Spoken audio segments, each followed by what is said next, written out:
Caros alunos da turma pré-militar, aqui é o professor Juliano e eu venho, por meio dessa videoaula, trazer para vocês a correção de 10 questões das 30 questões do simulado 1. Essas 10 questões correspondem àquelas questões com menor número de acertos, com menor aproveitamento por parte de vocês.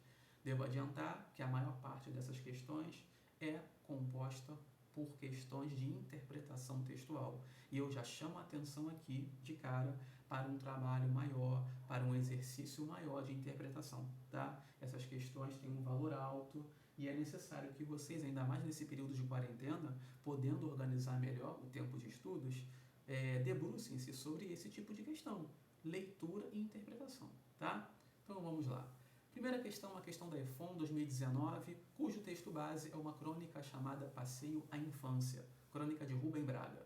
E o comando é o seguinte: a crônica Passeio à Infância de Rubem Braga é um texto e as alternativas vão girar em torno de o fato de ser um texto narrativo ou descritivo, ou ambos, tendo a predominância de um tipo textual ou outro, não é? E aí, só relembrando que texto é esse texto trata de um homem de uma certa idade, que ao ver uma mulher, ele é levado de volta a esse momento, né, a essa época de sua infância, nesse espaço de uma natureza muito marcante, muito bonita. Então, ao ver essa mulher, ele é carregado a essa infância. Por isso o título, Passeio à Infância, né? Ele viaja, ele é transportado junto com ela para esse momento anterior, tudo bem? Com uma certa nostalgia, um certo saudosismo, uma certa melancolia e vontade de voltar a viver aquilo que um dia foi vivido por ele, tudo bem? E aí, o gabarito dessa alternativa é a letra A, porque uma leitura atenta do texto nos permite perceber que ele apresenta simultaneamente elementos narrativos e descritivos, não é? Narra-se uma série de ações e descreve-se também muitos elementos, tanto ele quanto essa mulher, como essa mulher seria numa versão mais jovem, numa versão menina, descreve-se o lugar, descreve-se a fauna, descreve-se a flora. E vale-se da primeira pessoa do plural para convidar essa mulher a desfrutar com ele, tanto da fauna e da flora, como de suas experiências já vividas, né? O texto já abre assim: primeiro vamos lá embaixo no córrego, pegaremos 2 pequenos carás dourados. Então, essa primeira pessoa do plural é esse nós, né? Ele e a mulher, sendo evocados para essa época da memória, essa época da saudade, certo? Então, o gabarito da primeira alternativa, da primeira questão, era a alternativa A, texto que apresenta os 2 tipos textuais, o narrativo e o descritivo, simultaneamente, certo? A segunda questão, ainda dentro do universo desse texto, para o mesmo concurso da EFON, pede o seguinte: o encontro com a mulher mencionada no texto desencadeia no narrador os sentimentos de... Então eu já adiantei a resposta dessa na resolução da questão anterior, né? E aí, que sentimentos são esses? É uma nostalgia, é um saudosismo, mas ao mesmo tempo um encantamento com essa mulher, a ponto de fazê-lo querer voltar a essa infância com a versão dela menina também, tá? Então, gabarito, letra D. 2 questões relativamente fáceis, que só exigiriam de vocês uma leitura atenta. Próxima questão já é uma questão de um concurso anterior da EFON, e o texto base dessa vez é um texto chamado O Homem Deve Reencontrar o Paraíso. Posso adiantar a vocês que a discussão desse texto gira em torno do processo de educação, de como é feita a educação no cenário atual. E o autor reclama, critica um pouco essa educação que é feita, né, que é executada numa ordem só de ser útil, de servir para algo, sem dar espaço para o campo das emoções, para o campo da subjetividade e para o campo do sonhar, não é? Para a alternativa, a possibilidade de sonhar. Então é um texto crítico, tá? Se comparado ao texto da questão anterior, é um texto mais difícil, mas as questões de concurso militares são assim, os textos são assim, são textos densos, né? A pergunta é a seguinte: ao longo do texto, percebe-se uma sequência de críticas à forma como é conduzida a educação nos dias de hoje.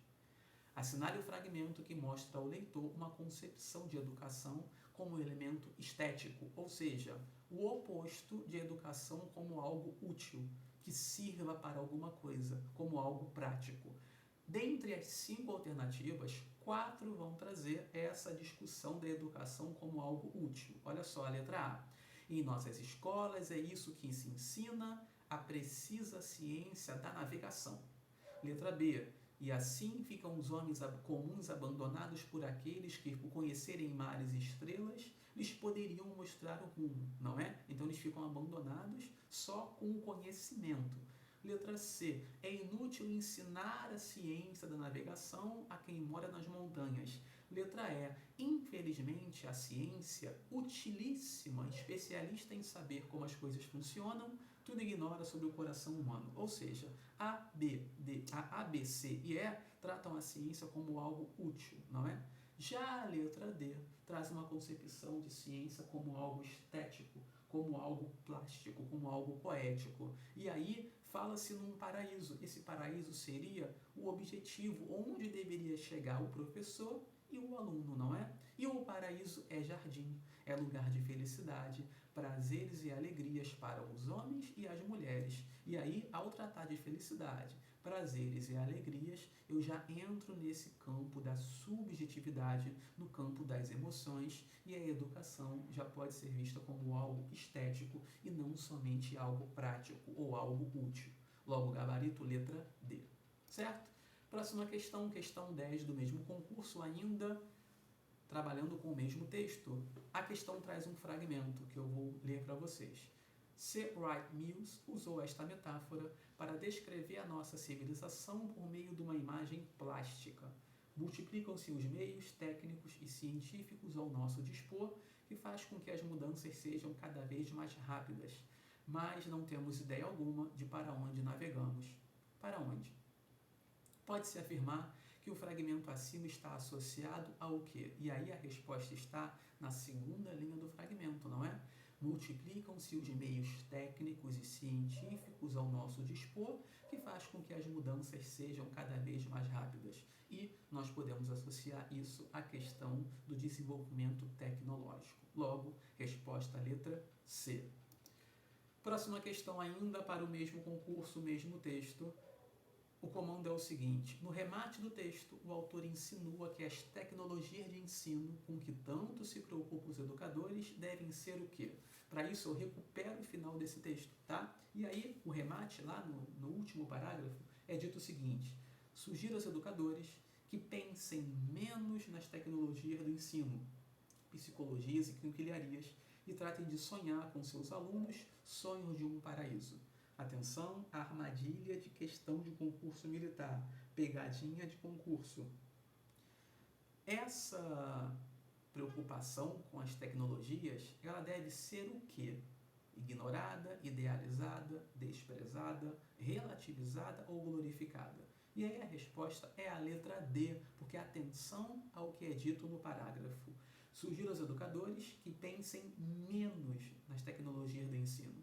E não que não pensem nelas, tá? Deve-se pensar menos nisso para se pensar mais em outra coisa. Logo, essa preocupação deve ser relativizada. Tudo bem? Letra D.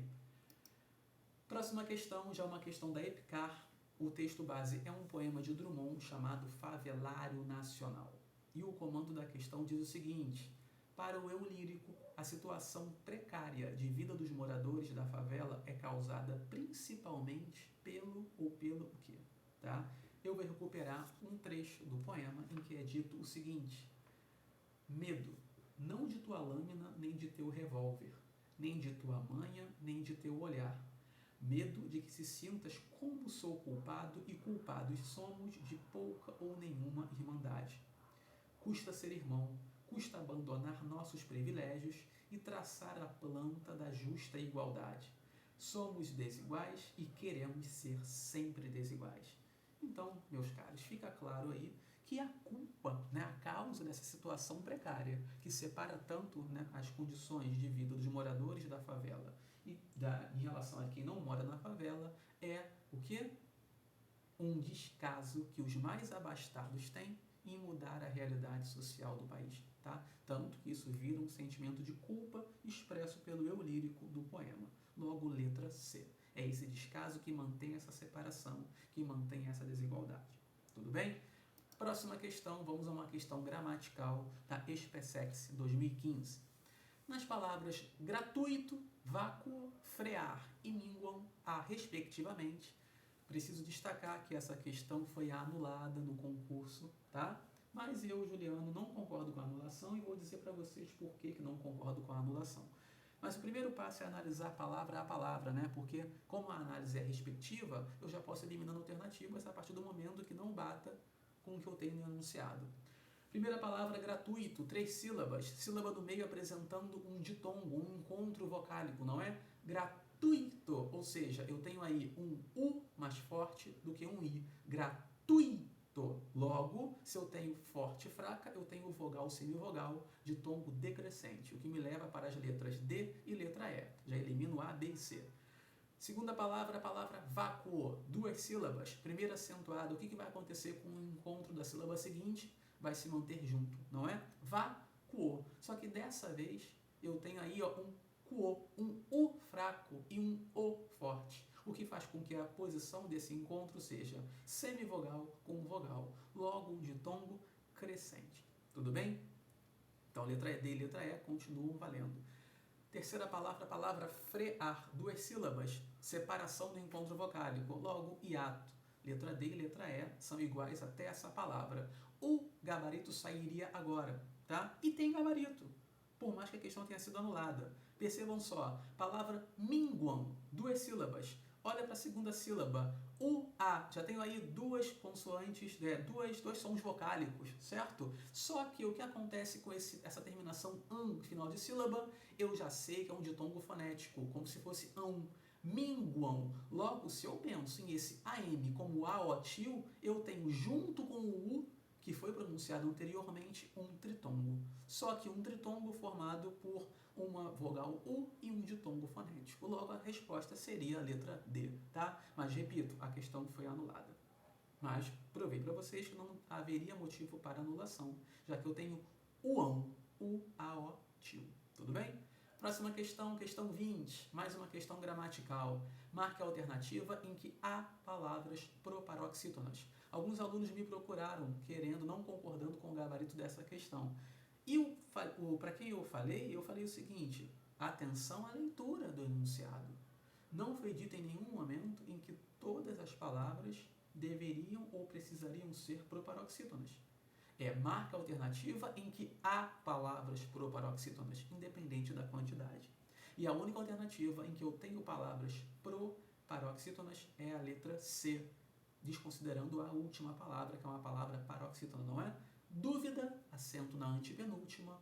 Polêmica, acento na antepenúltima. Elimina conteúdos, logo 2 proparoxítonas, logo resposta letra C. Atenção à leitura do enunciado, hein?